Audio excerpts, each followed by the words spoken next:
My son sent me to a nursing home. He stood in the doorway of my own house, the one I'd lived in for 45 years, and told me it was for my own good. He said I was a burden. He had no idea what a real burden felt like. Not until I created one he could never, ever put down. Hello, my dear friends, and welcome. I'm Ash. If you're here, you understand that some wounds are carved not by strangers, but by the hands of those we love the most. This is a story about the invisible strength of a mother, the quiet rage of the forgotten, and the moment a son learned that the greatest inheritance isn't money, it's consequence. If you've ever felt your love taken for granted, if you believe that respect is earned and not given, then you're in the right place.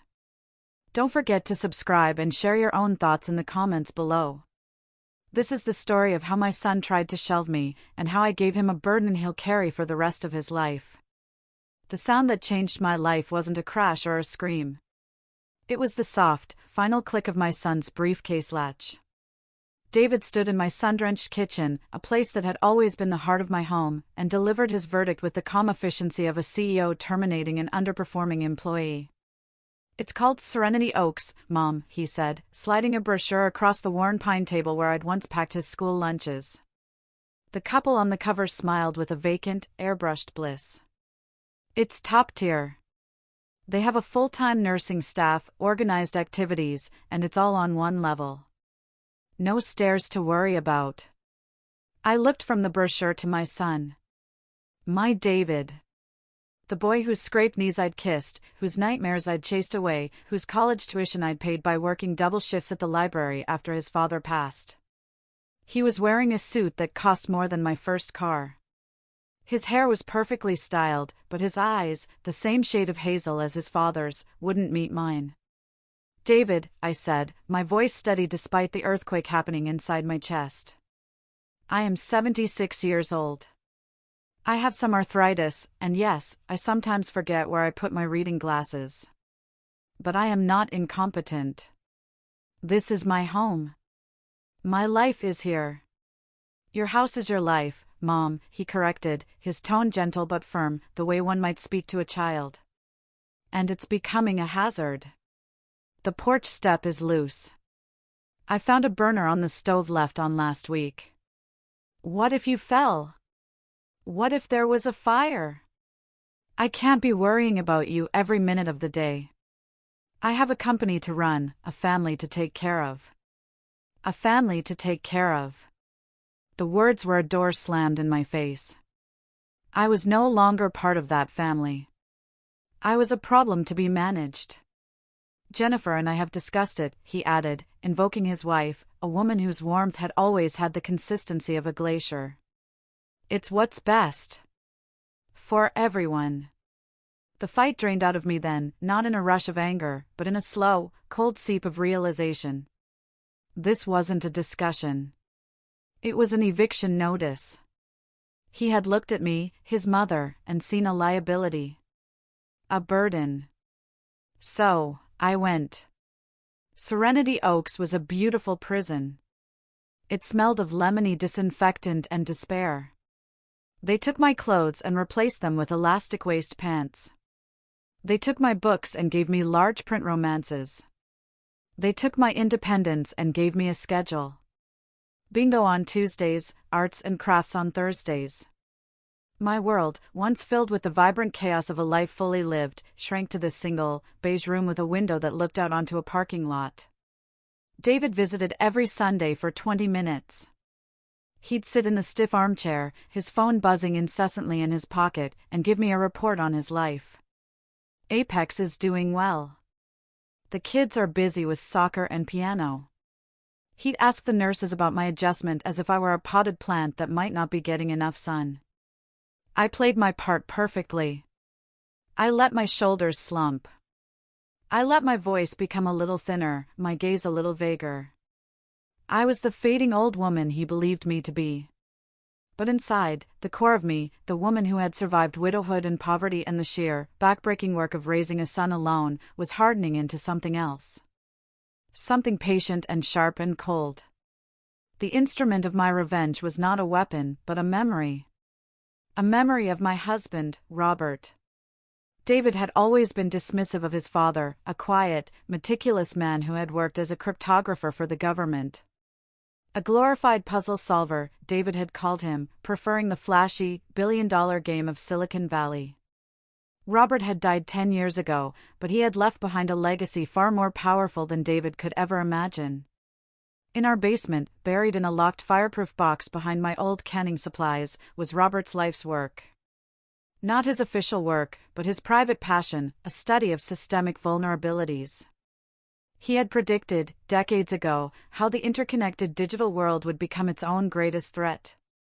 He had mapped out the theoretical weaknesses in complex networks, the financial systems, the power grids. He called it the butterfly effect protocol, how a tiny, precisely placed flaw could, over time, create a catastrophic failure.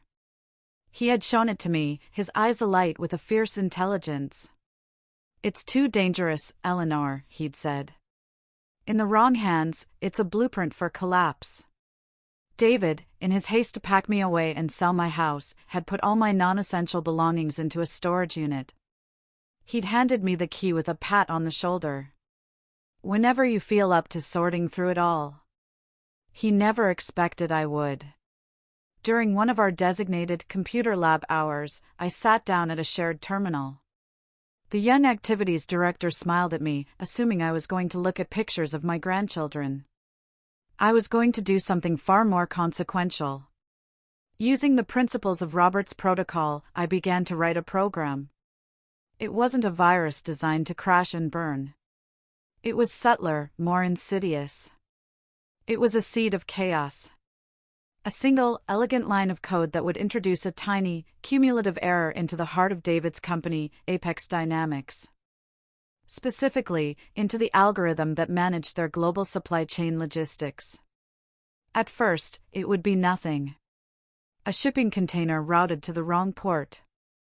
A parts order that was slightly underfilled. A delay of a few hours. But with every transaction, the error would replicate and grow, like a crack in a dam. The system would slowly begin to work against itself, creating bottlenecks, misallocations, and escalating costs. It was a burden designed not to explode, but to metastasize. I uploaded the code through a series of remote servers Robert had taught me to use a lifetime ago, a ghost network he called his digital safety deposit box. I set a delayed activation of 1 month.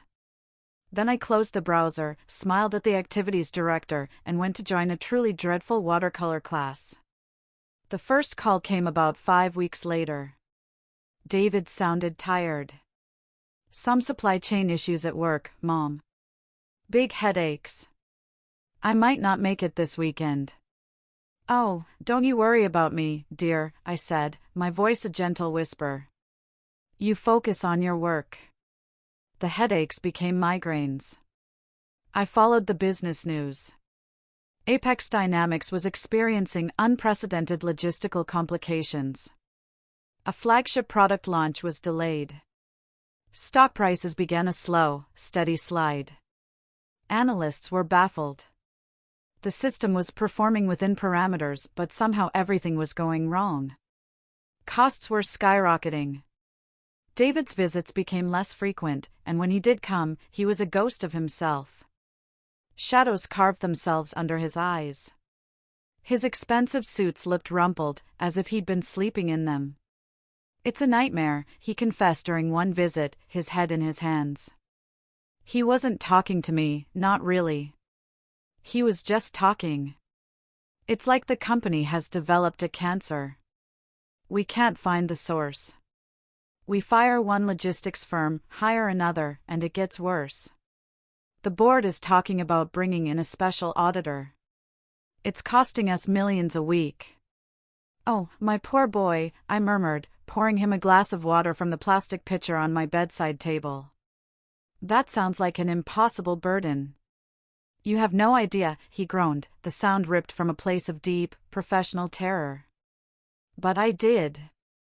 I was the architect of it." The crisis consumed him. Jennifer called me, her voice sharp with a panic I found deeply satisfying. "He's never home. He's at the office until midnight." The investors are furious, Eleanor. We could lose everything. I made sympathetic noises. Inside, I felt a serene and icy calm. The endgame began 8 months after I arrived at Serenity Oaks. David came to see me, but this was different. The CEO was gone. The arrogant son was gone.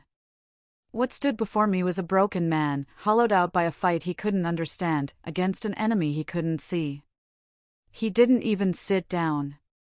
"They're forcing me to resign," he said, his voice flat, empty. "The board voted this morning. 30 years of work, gone. My reputation is ruined. No one will touch me after this. We're going to have to sell the house. The kids' college funds." He trailed off, staring at the generic landscape print on my wall as if it held the answers. I waited. I let the silence thicken, let the weight of his failure press down on him in that small, beige room. Then I spoke. "Your father," I began, and he flinched at the mention of the man he'd considered irrelevant. He was a brilliant man. He understood systems. He knew that the most dangerous flaws aren't the loud, obvious ones. They are the quiet, patient ones. The ones you build into the foundation. David turned his head slowly, his eyes narrowing in dawning, horrific comprehension. "The burden you're carrying now, David," I continued, my voice dropping to a whisper that carried the chill of the grave, "the one that has cost you your company, your reputation, and very nearly your sanity. I built it for you. You told me I was a burden. So I decided to show you what a real burden feels like. It's not an old woman who needs a little help. It's a flaw in the core of your life's work, a flaw only I understand, because it was built from your father's blueprints." The blood drained from his face. He stared at me, his mouth slightly agape, and I saw the moment the truth shattered his reality. He wasn't looking at his feeble old mother. He was looking at the mastermind of his ruin. "You," he stammered, taking a step back. The glitch, it was you?" "I am your mother," I said, my gaze unwavering. "I know the weight of a burden. And I know how to create one that can never be put down. You can resign, you can sell your house, you can run to the other side of the world, but this failure will follow you. It's part of your story now. That is the burden I have given you." He began to tremble, a full-body shudder of pure, undiluted shock. The scale of my betrayal, no, the scale of my justice, was too vast for him to process. "But," I said, and a faint, cold smile touched my lips for the first time. "There might be a way to manage it. To mitigate the damage. Your father, in his brilliance, also designed the key for every lock he created." Hope, desperate and pathetic, flickered in his eyes. "You can fix it?" "That," I said, settling back in my chair, "the very picture of a benevolent queen, is a conversation we can have. Once I am back in my home. Once my belongings are returned. Once you understand that the word burden will never, ever cross your lips in my presence again. The solution will require my ongoing consultation. My fees, as you can imagine, will be significant. You're not hiring a technician, David. You're hiring the only person in the world who can save you from the prison I built for you." The look on his face was more than satisfaction. It was a revelation. He had tried to bury me in a home for the helpless, only to discover he had enshrined a sovereign. He had not escaped a burden. He had traded a small, imaginary one for a real, permanent, and devastatingly expensive one. And his sentence had only just begun. The love of a mother is a powerful force, my darlings. It can build empires in the heart of a child. But when that love is betrayed, when respect is replaced with condescension, that same power can forge a consequence that lasts a lifetime. My story is a testament to the fact that our strength does not fade with age, it simply waits, patient and deep, for the moment it is needed. If you believe in the enduring power of a woman wronged, if you felt the chill of justice in my tale, then please, support this channel. Subscribe for more stories of quiet strength and formidable retribution, and let me know in the comments what you think David's next move should be. Until next time.